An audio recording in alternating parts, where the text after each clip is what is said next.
Hey, welcome folks. It's great that you've joined us today because we have Anne and Ian Cuthills with us, and that's half of the Cuthills family, of course.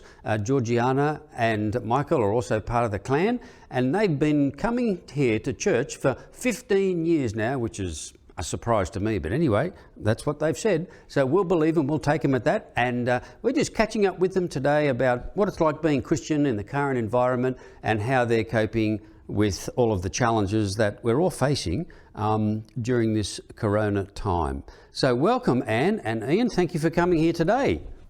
Well, this is Ian and Anne, as I've said, and we're just asking, first of all, Anne, you've got two children. Who are they, what age, and what do they do? Michael's our oldest. He is 19 and he works for a fast food restaurant. He does night shifts, and thankfully he's working full-time at the moment, so that's really great. Oh, and Georgiana is 17 and she's at home with us. She's been suffering some health challenges for the last year or so. So she has finished school and just pretty much is with us at home. Okie doke. Now, so there are three workers at home, yourself and the two boys. Have either of any of you been affected by the change in the work conditions with the virus? Ian works at home full-time now, rather than going to the office each day, so it's really nice to have him around all that time. And Michael has kept his shifts at work, which has been great. I've lost a little bit of work, about 4 hours a week, but I picked up an hour that I wasn't expecting to get, so that's been really terrific. Fantastic. And Ian, what's it like working from home the whole time? To be honest, working from home is normal for me. It's just doing it all the time that's quite different. We had a team meeting today, and it was quite odd actually, seeing all these people, and I haven't seen them for ages. But you know, I love being at home with my wife and kids. Fantastic. And more time to eat together and sort of connect up. Yeah. What about social life? Has this the conditions of the virus affected your social life at all? Yeah, we have quite good friends that live down basically the end of our street, and friends that live across the school from us, and we haven't been able to see them for about a month now. It feels like ages. Yeah, and we're used to seeing them all the time. So yeah, it's been really hard to not have that contact and not be able to keep up with our friends. Yeah. Now you two are kings of social media and have been for a long time. So I guess the change over to this new online relationships and work and friendships hasn't been too much of a change for you or a learning curve. I guess the biggest learning curve has been learning how to use the online software for my work. I work with children and I'm used to seeing them face to face, so translating what I do into an online platform has been a bit of a challenge, but it's been doable. But the rest of our social life online, it really hasn't changed very much. I've been hiding from Facebook for about 3 years, so I've had to come out of hiding, but it's worth it to stay in touch and get onto the Sunday morning service Facebook group. Now, what about your Christian life? Because I guess you can't see your Christian friends. What do you miss about your normal groups, Bible study groups and church? Do you miss that? Oh, absolutely. I guess we have been able to enjoy Bible study groups online. We've been able to enjoy watching the service online. But yeah, not physically coming to church has been really difficult. I think you said, Anne, that you're never going to take it for granted again. No, I hadn't realised how much I took going to church for granted. That was just what we did on a Sunday, and I hadn't realised how important that was until suddenly it was taken away and we weren't able to go on a Sunday anymore. Yeah. We still meet up as God's people, slightly different platform, but I really miss meeting together with our friends to worship God together. How about the kids? Did they miss church and Bible studies, the kids, or are they connecting up as well? Yeah, I think I was just going to say the after service groups, like where we wait for 10 minutes and then jump online and Zoom together, has actually been really cool. And I know Georgiana's certainly been joining that on the evening service and loving it. And at Tuesday nights, there are 3 of us doing Bible study at the same time, which is cool. In 3 different Bible study groups. Yeah, thank goodness for the NBN. Yeah, it's a tough time for everybody, but we're coping. Yeah. Now, what about spiritually? How are you coping spiritually and with your understanding of what God is doing in the world, in Australia, and in your lives with this whole awful situation? Anne? I guess there's lots of things that we've just taken for granted over the years, that things will basically always be good. There won't be anything terribly drastic happen, and then all of a sudden we've got COVID-19 has happened, and it's fairly drastic. It's affected every part of our lives, our social lives, our work lives, and our spiritual lives. On the good side, it means that as a family we've been able to sit down and have prayer times together, read the Bible together. That's been really a positive part. In terms of other things, I think spending time in God's Word has been a real benefit. There is more out there than COVID-19, and it's important to focus on those things. Ian, do you do that by yourselves or as a family? We've been meeting together and praying together as a family of an evening, and reading the Bible together, and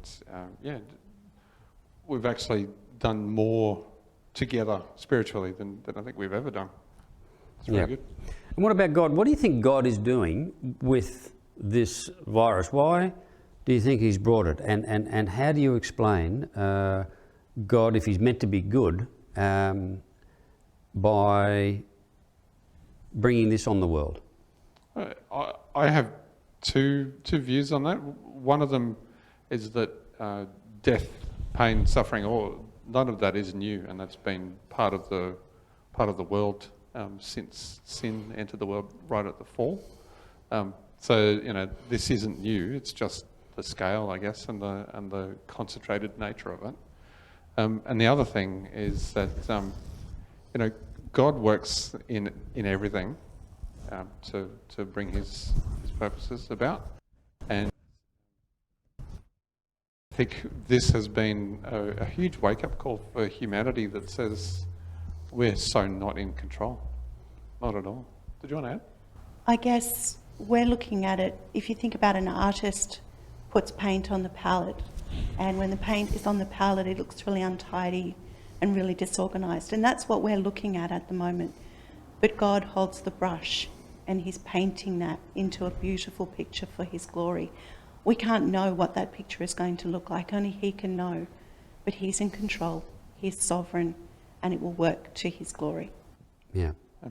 But it's even harder for a family like yours because you have a sick child, and we don't know what she has. Is that right? Yeah, we don't. Georgiana has been sick for about 11 months, and to date we have no diagnosis. We don't know what's wrong. We can give you a list of things that she doesn't have, but we don't know what's afflicting her, and worst of all, we don't know how to treat it. We don't know how we can help her to get better. That's been a real challenge. Yeah.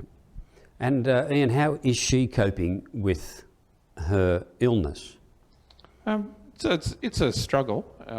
It's a daily struggle, and she has good days and bad days. But her faith, I think, has actually grown a lot over the last year and a bit. She was only baptised 2 months ago, which was just a wonderful, wonderful experience.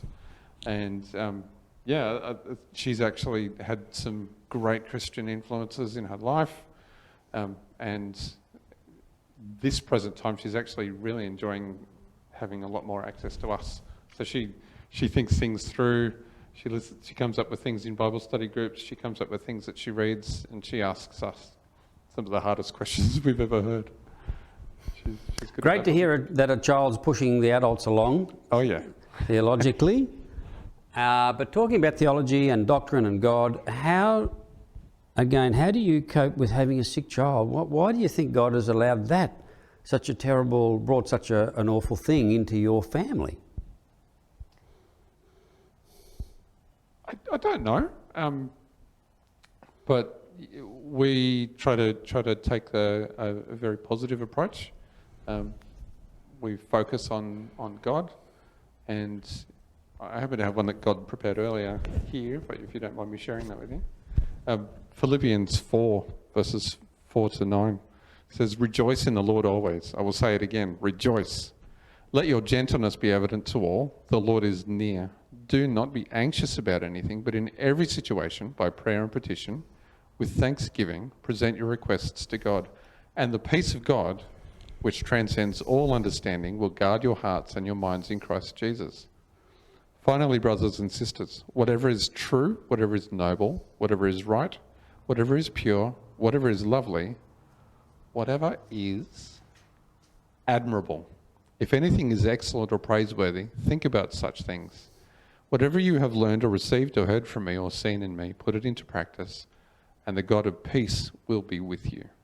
And that's how we focus on God instead of on the troubles. Okay, so final question to both of you about anxieties. Anxiety is not something new for your family. How do you cope, particularly when this is an even more anxious time than normal? I guess one of the big things for me in particular has been to walk away from the constant news. In the lead up to coronavirus, it was good to have a handle on everything and to be aware of the latest updates. But I think it's been a good thing to just walk away and say there is a world that exists outside of coronavirus. We need to focus on that. I've got a family to care for, I've got kids to care for, I've got work to do. And when all else fails, there's crochet. What a great place to finish, with crochet. Thank you for coming. Thanks. Our pleasure. Well, so thank you so much for coming here today, Anne and Ian. It was terrific talking to you, and thank you for your honesty and talking about your struggle to be Christian in the current environment and having sickness at home. It's been so encouraging, and I hope everybody out there who's listening to this as well have been encouraged like I have and have learned something really terrific today about committing themselves to Christ and having faith in Him. We'll see you again.